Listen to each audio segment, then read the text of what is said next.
On demande de calculer le produit de solubilité du chlorure d'argent. J'ai marqué 2, mais bon, c'est du.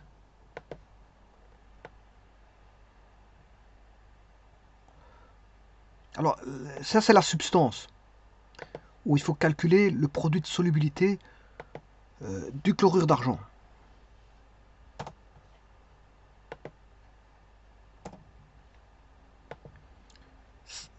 Sachant que si la solubilité vaut 1,5 mg par litre, à mon avis, c'est à température ambiante. Hein.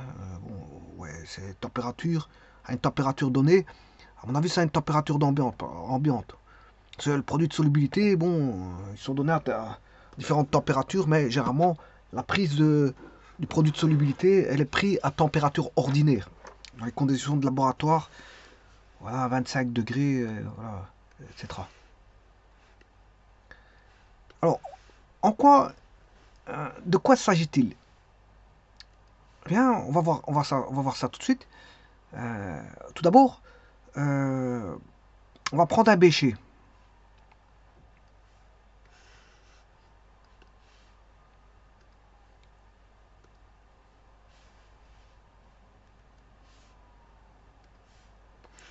Il s'agit d'une réaction que j'appellerais une réaction de dissolution.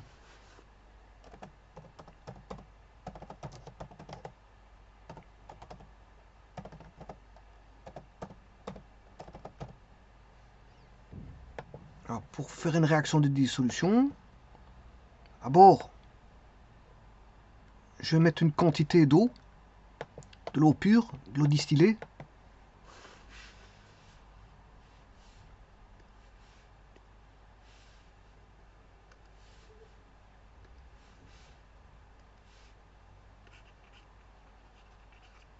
Dans laquelle je vais rajouter des petites pincées de chlorure d'argent, AgCl. Qu'est-ce qui va se passer? Si je mets des très petites quantités d'HCl, fatalement, il va se dissoudre d'office. Parce que, bon, tant qu'on ne dépasse pas, justement, c'est ça l'astuce, c'est de trouver jusqu'à quelle quantité, voilà, c'est plus soluble. Alors, je vous rappelle,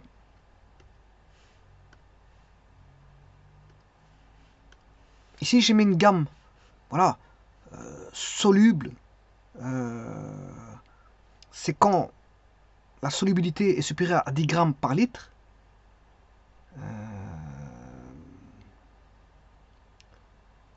Partiellement soluble, solubilité comprend entre 10 grammes par litre et 1 gramme par litre, voilà. Et peu soluble, c'est inférieur à 1 gramme par litre. Et justement, ici, vous voyez qu'il est peu soluble, hein, parce que l'énoncé, il vous dit que la solubilité est de 1,5 mg par litre. Alors, milligramme, je vous rappelle que c'est ceci, 10-3 grammes par litre. Donc ça, c'est peu soluble. C'est considéré dans la classe des peu solubles. Voilà. Mais bon, à très petite quantité, on n'aura pas tout ça. C'est quand on atteint, voilà, une saturation qu'on va calculer, parce que la saturation est donnée par le produit de solubilité.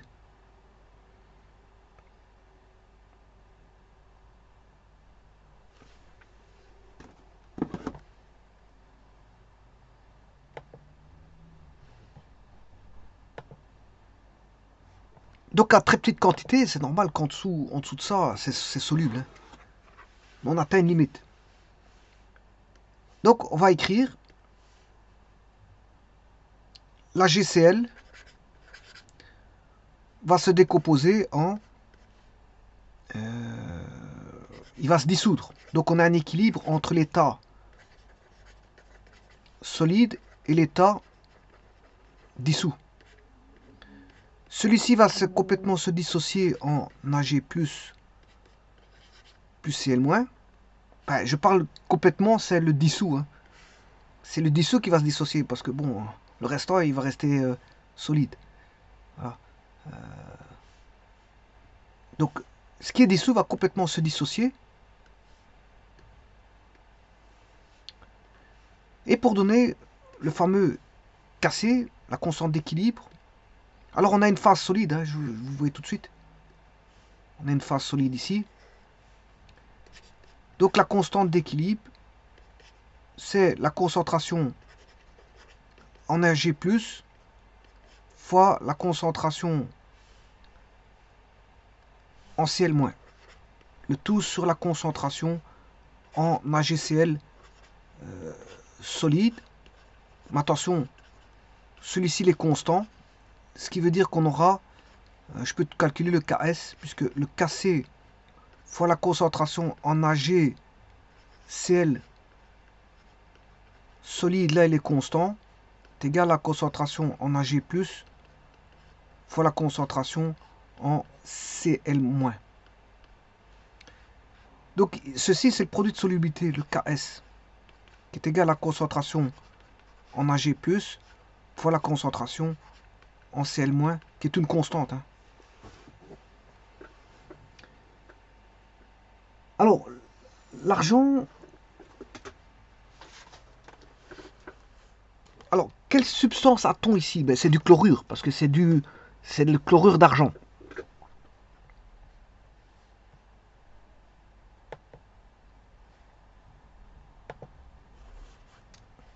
Il est formé de chlore. Donc, quand c'est formé de chlore, c'est un chlorure. Alors, AgCl, c'est du chlorure d'argent. Alors, qui est le cation? C'est Ag+. Le cation, c'est Ag+. Qui est l'anion? C'est Cl-. Donc, qui est l'anion? C'est le chlorure. Bon. Et sur base de ça, si vous allez voir des tableaux à température ordinaire, bien sûr, prise à température ordinaire, l'argent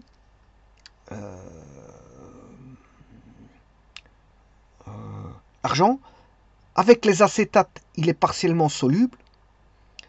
Avec les nitrates, il est soluble. Il est soluble avec les nitrates, hein. Mais il est peu soluble avec les chlorures. Avec les bromures, il est peu soluble. Avec l'iodure, il est peu soluble. Bon, il est soluble avec les fluorures. L'argent est soluble avec les fluorures. Partiellement soluble avec les sulfates.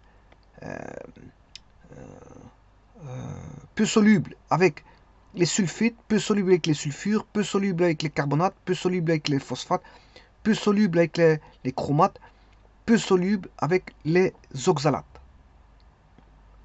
Et donc, comme je viens de vous dire, avec ici on a affaire à un chlorure,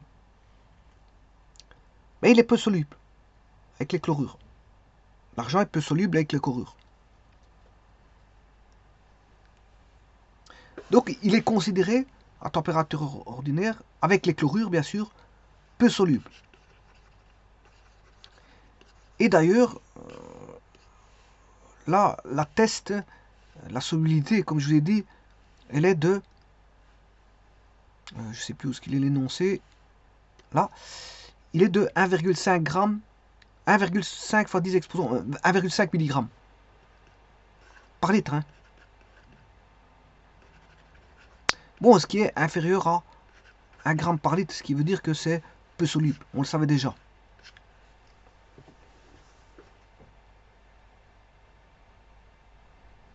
Voilà. Donc il est peu soluble. Avec, voilà, l'argent est peu soluble avec les chlorures. Maintenant, si vous le mettez en dessous de ça, c'est soluble. Hein. Si on met des très petites quantités, c'est normal que ça va se dissocier. On aura la réaction de dissolution qui va se faire si vous mettez des très petites quantités voilà, quantité infime de chlorure d'argent. Mais maintenant, voilà, après une certaine limite, ben, il est peu soluble.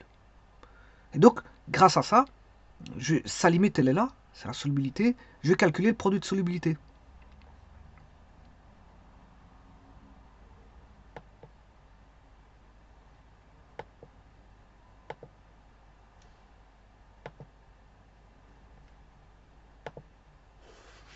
Alors comme je viens de vous dire, le produit de solubilité, Ks, attention c'est Ks, hein, pas Kc, est égal à la concentration en Ag+, fois la concentration en Cl-. Attention que la GCL dissous, c'est complètement dissocié en Ag+ et Cl-. Autant dire que ici la concentration en Ag+ est égale à la concentration en Cl-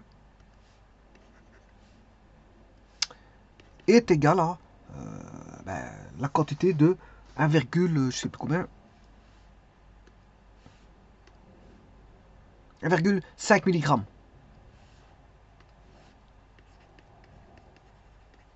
Bien sûr par litre. Hein.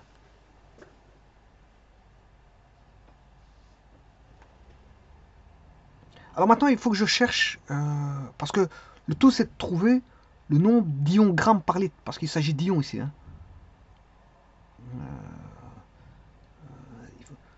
Donc il faut chercher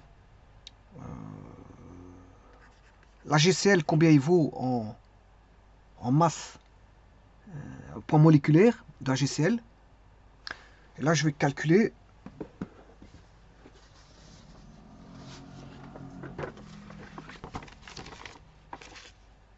Ag, c'est 107, je sais plus combien.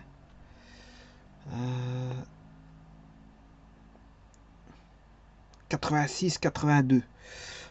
Je vais mettre 0, 107,8, 107,9. Bon, je vais mettre approximativement 107,9. Ça, c'est pour le poids moléculaire de l'Ag et le chlore. 35,45. Bon, je vais mettre 35,40. 35,45. On va mettre 35,45. Petit instant.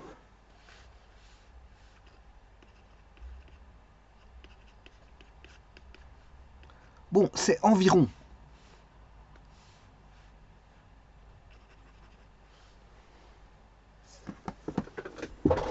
Alors, ma machine, je ne sais pas ce que je l'ai mis. 107. 107,9 plus 35,45. 107,9 plus 35,45. Bon, 143,35. 143,35.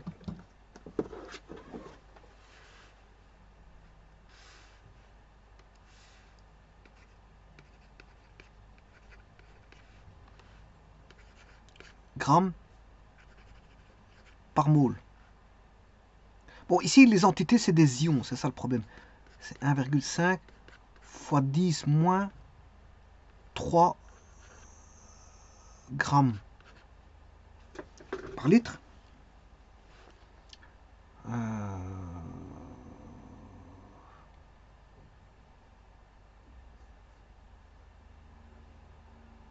Et donc maintenant, je vais calculer en ion grammes. En ion grammes. Bon, mais avant toute chose, je vais vous rappeler que qu'est-ce que c'est qu'un ion? C'est particulier un ion. C'est un atome ou un groupe d'atomes qui par gain ou par perte d'électrons se charge soit positivement ou négativement. Donc on a des charges. Alors les charges dans l'univers et sur Terre et dans le cerveau, c'est fondamental parce que voilà, quand je prends par exemple le cerveau, il fonctionne sur base de charges. Voilà, il y a le potentiel de repos et le potentiel d'activation, mais c'est dû à des différences de potentiel. Voilà, ces différences de potentiel qui font en sorte qu'on a soit un influx nerveux qui va circuler dans le cerveau, et bien sûr, après, il y a un échange entre, voilà, entre synapses. On aura comment est-ce qu'on appelle ça, des transformations chimiques au travers des neuromédiateurs. Donc c'est électrique, chimique, électrique, chimique, électrique, chimique, électrique, chimique. Bon, mais quand c'est électrique, on a des charges. Il y en a plus, c'est le moins, voire du K+, dans le cerveau. Alors, pour ce qui est de l'électronique, là d'office, il y a des charges plus et moins. Et de l'électricité, on aura toujours des charges. Donc, c'est normal, parce qu'on a en présence d'un monde où on a voilà, des interactions électriques. Et donc c'est pour ça que les charges sont fondamentales dans beaucoup de choses, notamment dans la matière, comme vous voyez ici. Donc les ions positifs sont appelés des cations, les ions négatifs sont appelés des anions. Alors un atome, je vous rappelle que c'est électriquement neutre. Hein. Bon, il y a autant de charges positives que de charges négatives. Alors les charges positives sont dans le noyau, hein, c'est ce qu'on appelle les protons. Et ils sont compensés justement par un nombre égal de charges négatives qui sont les électrons qui gravitent autour du noyau. Alors si l'atome perd un ou plusieurs de ses électrons, il devient positif. Et voilà. Et en effet, par rapport au nombre d'électrons restants, il y a un plus grand nombre de charges positives au sein du noyau. Par exemple, si je prends le calcium,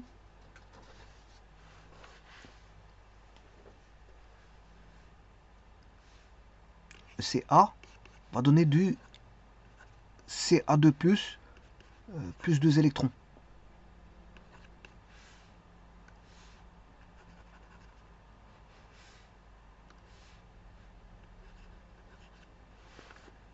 Ca, ça va donner du Ca2+, plus 2 électrons.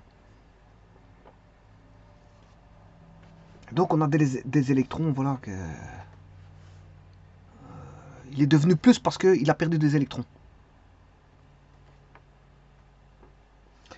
Et donc, vous voyez qu'on a en face d'entités qui sont des ions. Hein. Et donc, fatalement, il faut parler d'ions-grammes. C'est ça le problème. Enfin, c'est pas un problème, mais voilà. Il faut l'exprimer, la concentration d'Ag+, et Cl- en ions-grammes par litre, non pas en milligrammes.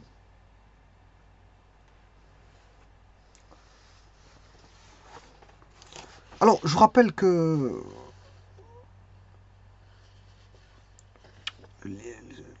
comment je viens de vous dire, si l'atome gagne un ou plusieurs électrons, il devient négatif et on obtient un anion. Par exemple, un atome de chlore reçoit un électron et devient un ion chlorure. Alors, comment ça va se traduire chimiquement? Mais ça va donner Cl plus un électron. Cl plus un électron donne du Cl-. Bon, je peux faire ça. Hein. Je peux faire ça. À la place, je peux faire ça. Cl moins un électron. Mais Cl plus un électron ou Cl moins un électron. Alors, l'ion-gramme est à l'ion ce que l'atome gramme est à l'atome. C'est donc le poids de l'ion exprimé en grammes. Et donc, le poids de l'ion sera considéré comme le poids de l'atome ou des atomes, le composant, parce qu'on néglige le poids des électrons perdus ou gagnés par l'atome, ou l'ensemble des atomes, hein, parce que ça peut avoir plusieurs atomes.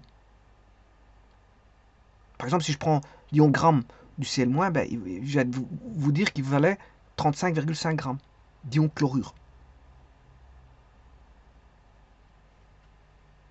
Et donc ici, bon, comment avoir l'ion gramme? Mais tout simplement en divisant par 143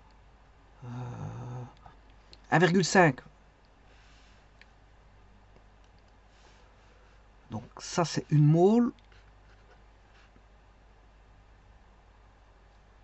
Donc on ne parlera pas de mole mais d'ion, gramme. Je vais faire 143,35 divisé par 1,5 fois 10 moins 3. Alors on va calculer ça.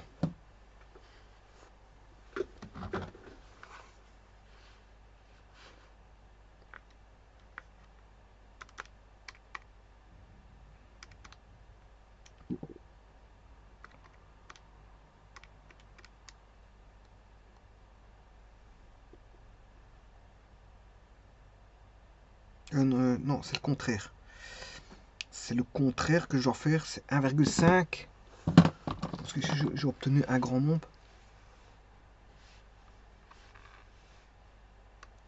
C'est le contraire.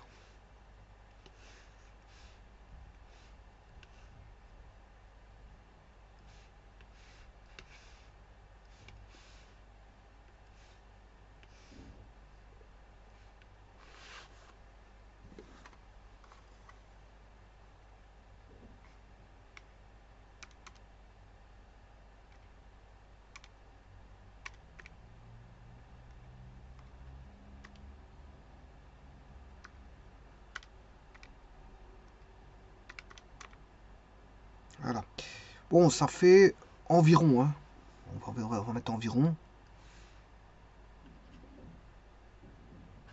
0,01, 2, 3, 4, 1, 2, 3, 4, 10, 464. Bon, autant dire que c'est environ 0,01, 2, 3, 4, je vais mettre un 1, environ 1 fois 10 moins 5. 1 fois 10 moins 5. Donc, la concentration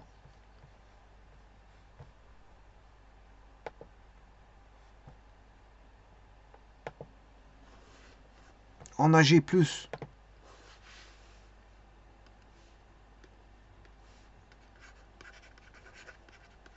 égal à la concentration en Cl-, est égal à 1,5 fois 10 moins 3 grammes par litre. Ce qui fait 1 fois 10 moins 5 ions grammes par litre. Et donc, là, je peux trouver le KS.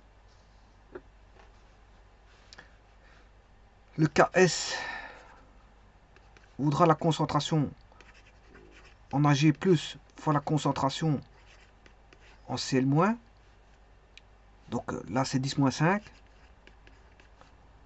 Alors, comme la concentration en Ag+, ouais, ben, je vais le mettre, il est égal en Cl-, parce qu'il va l'AgCl dissous va complètement se dissocier.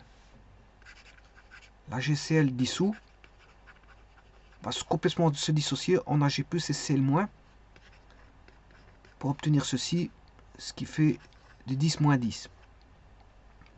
Alors, je possède des tables. Alors, je vais aller chercher. Je vais chercher pour l'AgCl. Que me donnent les tables? Bon, il faut que je cherche cette table. J'en ai pour 2 secondes.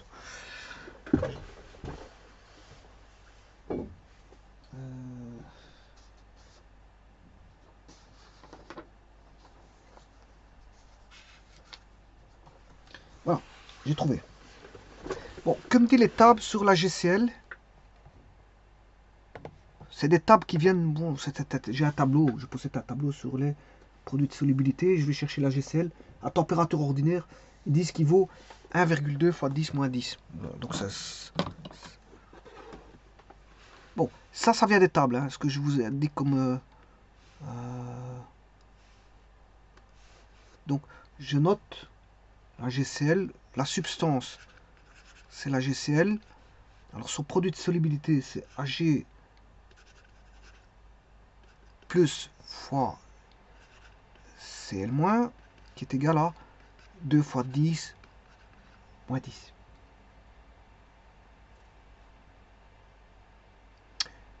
Voilà. Ici, j'ai trouvé 1 fois 10 moins 10. Et là, c'est 2 fois 10 moins 10. Bon, c'est valable. Hein. On est dans l'ordre. On est de l'ordre de 10 moins 10. Hein. C'est valable.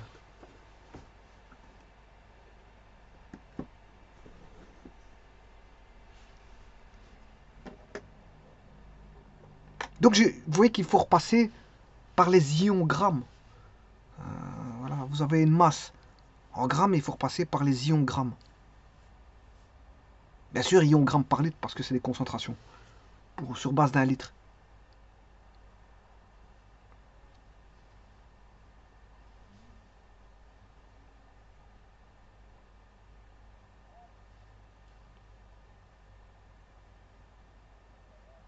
Je vous remercie.